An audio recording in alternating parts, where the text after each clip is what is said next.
Here's one thing you can do to fix when you pull the latch and the hood doesn't open and you have to prop it up. So when I pull this latch, the hood looks like it doesn't open, and then if I prop it up, then it pops up.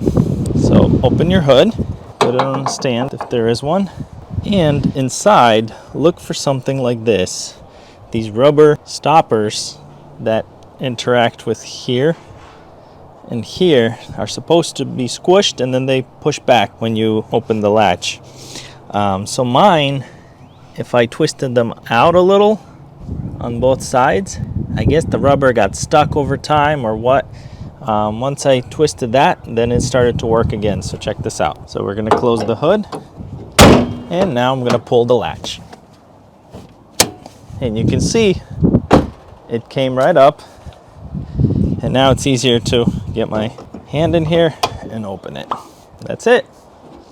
Like and subscribe.